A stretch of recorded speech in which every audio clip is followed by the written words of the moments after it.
छठी कक्षा का अध्याय 10 गणित विषय का क्षेत्र मिति प्रश्नावली 10.1 हम परिमाप के बारे में पढ़ेंगे।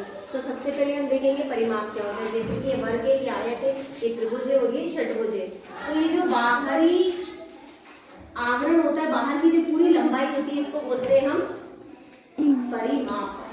जैसे खेत में हम चारों तरफ बाउंड्री करते हैं या फिर किसी भी शीट के चारों तरफ, जैसे बोर्ड है, बोर्ड के चारों तरफ की जो पट्टी बनी है, इस पूरे को अगर हम जोड़ेंगे तो इसे बोलते हैं परिमाप। तो आयत का परिमाप ये होता है, वर्ग का परिमाप होता है 4 गुणा भुजा, इसका परिमाप होता है 2 गुणा लंबाई घन चौड़ाई कोष्ठक में। त्रिभुज की अगर ये तीनों भुजाएं बराबर है तो 3 गुणा भुजा, अगर ये चारों भुजाएं बराबर है षटभुज में तो 6 गुणा भुजा। या तो हम 6 बार जोड़ ले या फिर 6 का गुणा कर ले। अब हम 10.1 प्रश्नावली के पहले प्रश्न पे आते हैं। पहला प्रश्न है, हमें एक आकृति दी गई है, चतुर्भुज है, यहाँ पे 4 सेंटीमीटर, 2 सेंटीमीटर, 1 सेंटीमीटर और 5 सेंटीमीटर, इसका परिमाप ज्ञात करना है। तो परिमाप ज्ञात करने के लिए हमें सभी भुजाओं का योग करना है।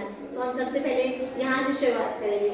हम हाथ रखेंगे और लिखेंगे, तो इससे हमारी गलती नहीं होगी। गणित में क्या होता है, हम देखते कुछ है और लिख कुछ देते हैं तो गलती हो जाती है। तो हम हाथ रखेंगे, 4 लिखेंगे, फिर हाथ रखेंगे, 2 लिखेंगे, फिर हाथ रखेंगे, 1 लिखेंगे, फिर हाथ रखेंगे, 5 लिखेंगे, फिर हम जोड़ेंगे 5, 6 और 2 8, 8 4 12, 12 सेंटीमीटर। ये इसका परिमाप हो गया। दूसरी आकृति है, इसका हमें परिमाप ज्ञात करना है।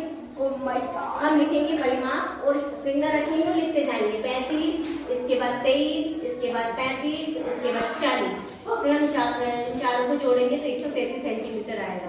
अगली आकृति को हम देखते हैं। ये आकृति जो है हमारी समांतर सम चतुर्भुज है, तो इसकी चारों भुजाएं आपस में बराबर है। तो इसके दो तरीके हैं, या तो हम परिमाप भुजा में 4 का गुणा कर दें या चारों भुजाओं को जोड़ दें। तो हम सबसे पहले यहाँ पे क्या रखेंगे, 15, 15, 15 और 15, 4 बार लिखेंगे।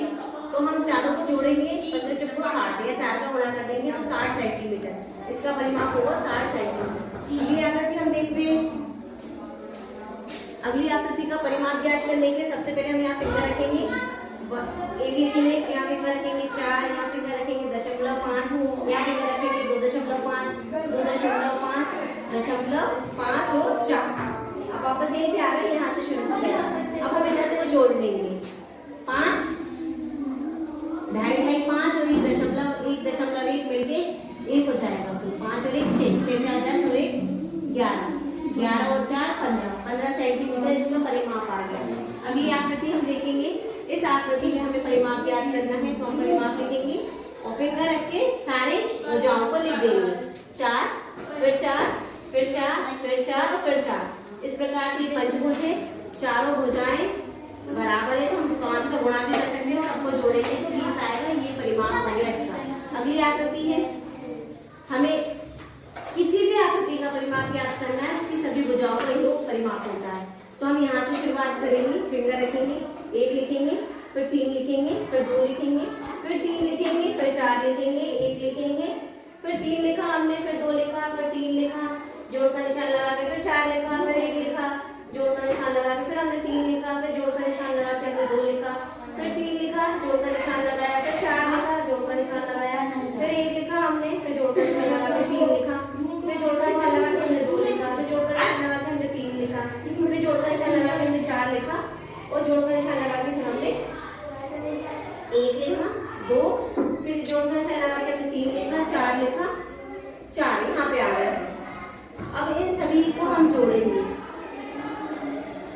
3 और 1 4, 4 2 6, 6 और 3 9, 9 और 4 13, 13 और 1 14, 14 और 3 17, 17 और 2 19, 19 और 3 22, 22 और 4 26, 27। इस प्रकार से जब हम पूरा जोड़ेंगे तो ये 52 आएगा।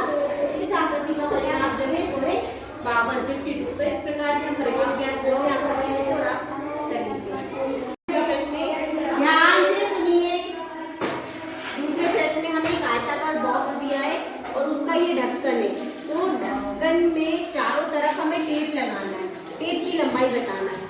चारों तरफ टेप की लंबाई यानी कि हमें इसका परिमाप ज्ञात करना है। चारों तरफ की लंबाई को परिमाप कहते हैं। परिमाप को कैसे ज्ञात करते हैं, आयत का परिमाप बराबर 2 कोष्ठक लंबाई घन चौड़ाई कोष्ठक। यह आयत है, आयत का परिमाप इस तरह से ज्ञात किया जाता है। अब हमें लंबाई दी है 40 सेंटीमीटर, चौड़ाई दी है 10 सेंटीमीटर।